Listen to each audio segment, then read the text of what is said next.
What if the very first sailors in human history had no idea they were sailors at all? No compass, no maps, no wood carved into holes, just open water, stretching farther than the eye could see. And somehow, they made it across. For decades, scientists assumed early humans stayed close to land, too afraid of the ocean to ever attempt crossing it. But the evidence tells a very different story.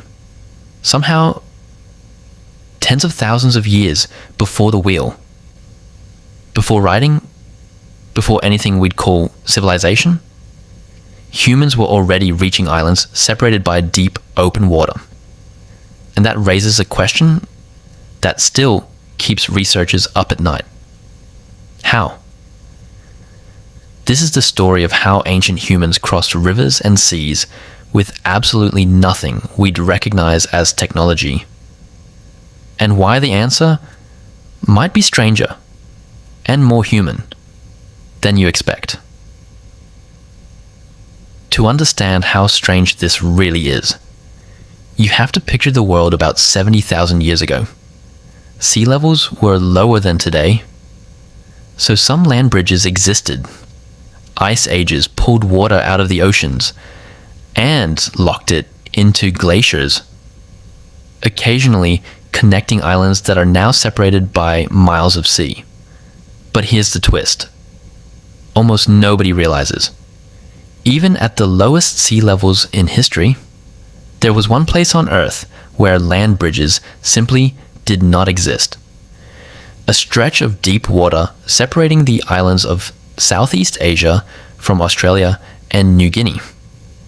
Biologists call it the Wallace Line, named after the naturalist who first noticed something bizarre. Animals on one side were completely different from animals on the other. Tigers and elephants on one side, kangaroos and marsupials on the other, as if nature had drawn an invisible wall through the ocean. For most animals, that wall was uncrossable, but humans crossed it anyway. To get from mainland Asia to Australia, ancient humans didn't just need to walk. At some point, they needed to cross open ocean, dozens of kilometers of water, with no land in sight, in multiple separate crossings, using nothing we would call a boat in the modern sense. Try to imagine that moment. You're standing on a beach 70,000 years ago. There is no radio, no rescue team, no way to call for help. Just water in every direction. And a decision that could end everything. Your brain is basically screaming, absolutely not. And yet, someone did it anyway. Not once. Multiple times. Across generations. Enough people crossed successfully that an entire population eventually took root in Australia. So what were they using? This is where the story gets fascinating. Because the honest answer is, we don't know exactly. Wood and plant fiber rot away within a few thousand years. So we don't have the actual rafts these early humans built preserved somewhere in a museum. But we do have strong clues.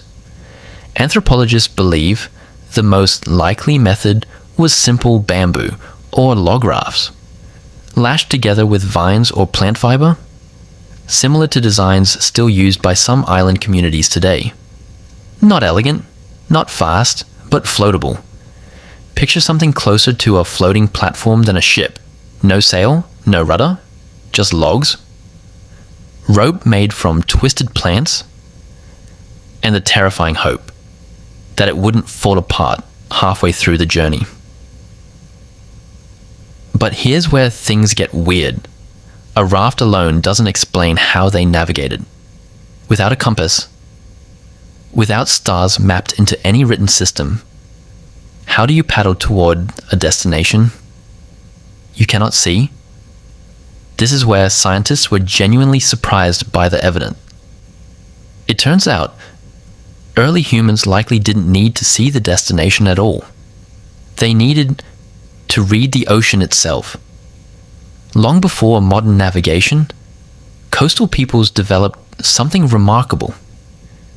The ability to notice subtle swells in the water that bounce off distant islands. Cloud formations that form differently over land than over open sea. And the flight patterns of birds that return to land each evening. If you saw frigate birds flying in a consistent direction near sunset, that was a signal. Land was that way. Follow the birds home. Nature clearly didn't get the memo that humans weren't supposed to be able to do this. Later Pacific voyaging cultures, like early Austronesian and Polynesian navigators, turned this into a genuine science. Using wave patterns, star positions, and memorized ocean charts made of sticks and shells representing swell directions, they crossed thousands of kilometers of open Pacific Ocean, with a level of precision that stunned European explorers centuries later. But long before any of that sophistication existed, the earliest crossings were rawer, riskier, more improvised, and that raises an uncomfortable question historians still debate. Were these crossings intentional, or did some of them happen by accident? This is where the mystery deepens. Some researchers propose that certain island populations may have arrived not through deliberate exploration, but through disaster. Imagine a tsunami sweeping a section of coastal forest. Trees, vines, and unlucky animals or humans out into open ocean on a mass of floating debris. Days later, if that debris drifted far enough, survivors could wash ashore on a completely different landmass without ever intending to leave home in the first place. It sounds almost too dramatic to be real, but it's one of the theories used to explain how island species, and possibly early hominins like Homo floresiensis, the so-called hobbit species discovered on the Indonesian island of Flores, ended up isolated on islands across the Wallace Line long before modern humans existed. Whether that specific case was human intention or ocean disaster remains debated among scientists, and probably always will be, because the evidence is scattered across tens of thousands of years. Either way, one thing becomes clear. Humans reached places evolution never expected them to reach. Now, rivers are a slightly different story, and in some ways, an even more relatable one. Long before ocean crossings, humans were dealing with rivers constantly. Rivers meant fresh water, fish, fertile land, but they also meant danger, currents, crocodiles, sudden floods. So what did early humans do? At first, probably the simplest thing imaginable. They swam. Humans are actually decent swimmers compared to many mammals. And early humans likely crossed smaller rivers the same way many animals do today, just paddling straight through, carrying whatever they could above the waterline. But swimming has obvious limits. You can't carry a family, food supplies, or an injured elder across a river by swimming. So humans adapted. Fallen logs became the first accidental boats. If a log floats, and a human can cling to it, that log becomes transportation. Someone at some point likely realized that if you lash a few logs together, you get something more stable. Add a flat piece of bark or woven reeds, and suddenly you have cargo space. This is basically the birth of the raft. Not invented in a single genius moment, but discovered gradually, generation after generation, through trial, error, and probably more than a few people falling straight into rivers along the way. It's honestly kind of comforting. Innovation didn't require genius. It just required humans refusing to give up. But here's what almost nobody realizes about all of this. These crossings weren't just physical challenges. They were psychological ones. Modern psychology tells us that humans have a deep, evolved fear of open water, especially water where the bottom isn't visible.